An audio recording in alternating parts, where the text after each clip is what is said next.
ị kwenyere na a na-alụ ụwa ọzọ? Kedu ihe iji maka ya kwenye? Ya nke nwa bekee kpọrọ reincarnation.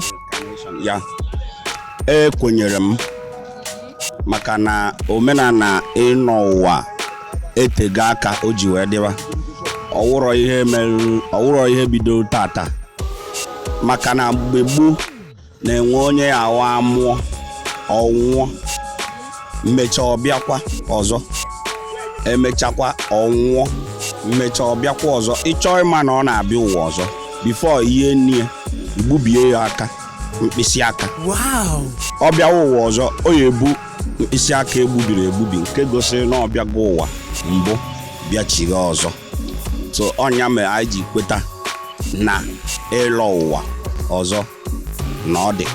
Onye ọchụ ọzọ ahụ na-ekwu ọgwa ntụ a kemgbe m dịrị ụmụazị ka m na-anụkwa ya na-achụ ụwa ọzọ, mana mụnwa ekwetechaghị m. Kama na mgbe e mere ike amụta nwata kịta asị ha na nwata nke a n'oyizi nne nne n'afọ nwata bụzi nne nna ha anabasi udo afọ ahụ. Ọ bụrụ ya, mana mụnwa ekwetechaghị m ebe m na onye nwụọ ya na-echi ya maazị ebe ọ na-aga maazị ma ya na-aga. Asụkwa nkwuo a na-anụ ụwa ọzọ, because even na akwụkwọ nsọ ebe enwe ndị kwenye na reincarnation. That reincarnation bụ mmadụ ebi ụwa ọzọ. Mụnwa kwekwara na ya, because ihe njikwa na ya bụ na ị na-anya efu na amụọ mmadụ asị na onye a yiri onye a ndị nọ na-akpa agwa ka onye a.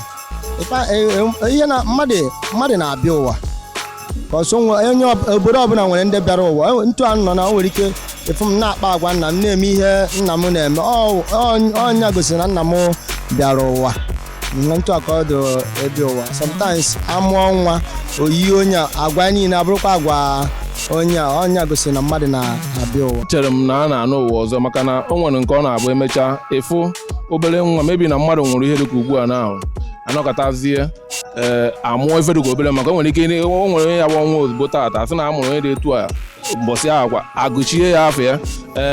Omume ọ bụrụ na ọ nọgodo da place, ọ bụrụ na ọ bụrụ the same family ka a mụrụ ya, ịfụkwa ma omume etu onye ahụ si eme na karata ị ga na-afụ ya n'ime the same person. Ọnwa ebe ya ije kwesị ọ bụrụ na ọ dapụ isi ịjụbazi ya, biko onye dị etu a mụrụ gị.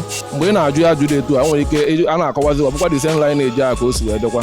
So mụ kwenyere na a na-anụ ụwa. Ekwetara m na a na-alụ ụwa ọzọ, maka na ọ na-abụwa mgbe ụfọdụ amụọ nwa ọbịa oyie ihe dịka nna nna ya ọ wuru nne nne ya, asị yes na onye anụnwa na onye anụnwa bụ ihe lọrọ nwa na ọ bịara ụwa ọzọ.